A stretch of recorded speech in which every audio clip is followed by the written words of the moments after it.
Hello and welcome once again to Breakfast All Day. I'm Christy. That is Alonso. Matt exists someplace in the ether. Next up for us is the trial of the Chicago Seven, Aaron Sorkin's all-star extravaganza of like incredible actors chewing the scenery, chewing up his incredible words. Alonso, please describe it. Yeah, this is a cavalcade of, oh, hey, it's that guy. So this is, based, I'm sure, with a certain amount of dramatic license on the trial of various unrelated activists who all faced criminal charges from Nixon's Justice Department for protesting at the Chicago National Convention in 1968.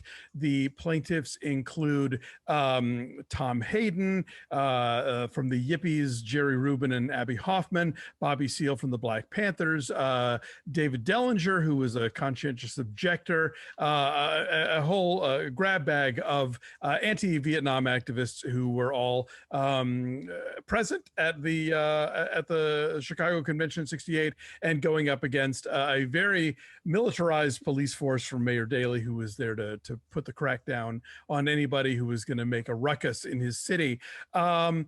It is very much a courtroom drama, almost entirely taking place within the court, although there are some flashbacks and there are some moments in between. Judge Julius Hoffman is played by Frank Langella. It is very Aaron Sorkin-y in that it is like dialogue, and dialogue of a very like, oh, I wish I'd said that version. The performances are, a bit of a mixed bag. You've got some non-Americans doing some questionable American accents. And as much as on the surface, this seems to be like yet another kind of baby boomer wallow in like, wasn't 60s activism great? It is very much about 2020, particularly when former Attorney General Ramsey Clark, played by Michael Keaton, pops up on the stand and reminds us that the president is not a client of the Attorney General. Could be shorter, but there's a lot to chew on here, and it's a very ambitious film about an interesting moment in history, no question. So this has been in the works for a long time. Do you know this? I don't. Originally, Steven Spielberg was supposed to direct Aaron Sorkin's script back in 2007. Huh. And then the writer's strike happened. So Sacha Baron Cohen has been attached to this all along. He was always going to play Abby Hoffman. And I got to say, this is the best performance he's ever given because he gets a chance to be swaggering and charismatic and wild like he tends to be, but he also gets enough opportunities to dial it down and show a dramatic side we've never seen before. So I thought he was really great in this. He's also 49 years old playing a 33-year-old.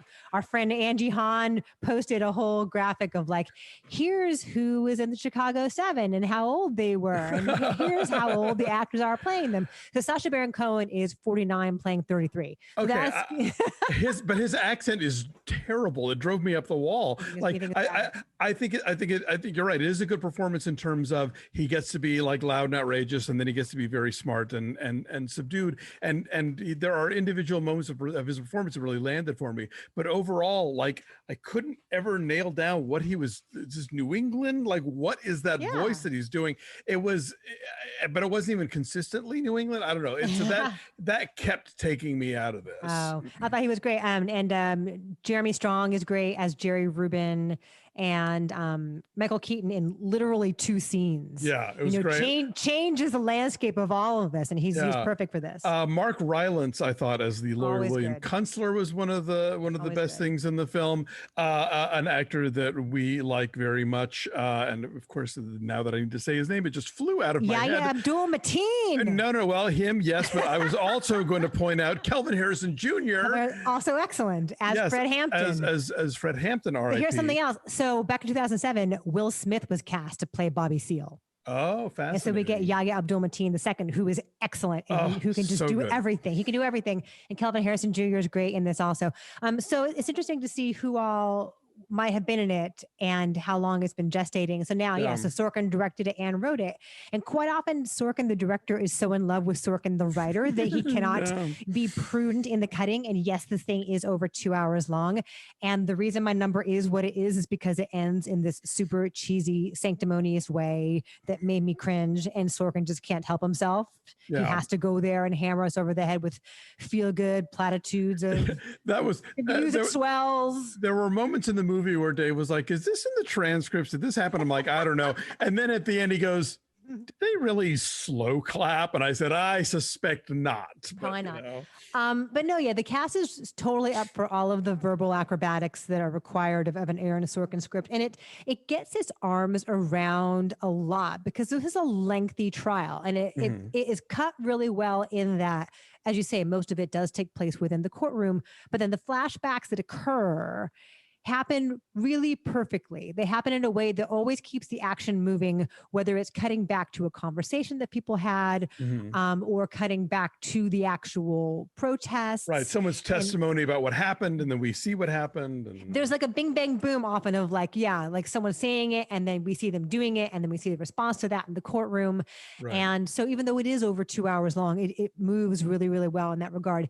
And again, it couldn't be more relevant in terms of people are taking to the streets now for reasons that they are passionate about. A lot of folks who perhaps never would have protested anything in their lives, and now they feel compelled to do so. So yes, it does take place over 50 years ago, and it is reveling in the 60s and the hair and the clothes, but it's really relevant now. Especially when you have again, the argument is always, oh, well, if they would peacefully protest be one thing, but why must they riot? And it's like, well, why don't we take a look at see what role the police play in why they riot?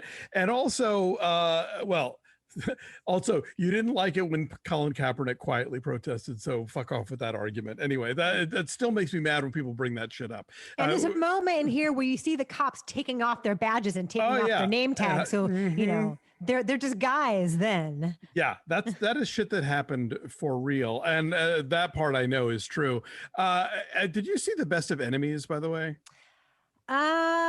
What is that again? It's about the debates that William F. Buckley and Gore Vidal had after during the Republican and Democratic conventions in 1968 on ABC. Maybe. That's a really great movie about this period of time that I very highly recommend as an addition to this movie. But I think people should see this movie. It is entertaining. It does mostly move at a good clip, although I think it could have done with some trimming, and it has a lot to say about America now by talking about America then. Totally. So I'm saying 8. I said 7. Our number is 7.5. It is currently playing on Netflix. Yes, it dropped today. So you head on over to Netflix. You can watch it now. Thanks for watching this. We appreciate you being here with us today. Like this video, subscribe to our YouTube channel. Follow us on the social media at BeFastAllDay on Twitter, Instagram, and Facebook. And do visit our Patreon page at patreon.com/BeFastAllDay. A lot of fun, cool stuff that's exclusive to our subscribers. You can only get it there. So give that a look, won't you? Thanks for watching, you guys. We'll see you next time. Bye.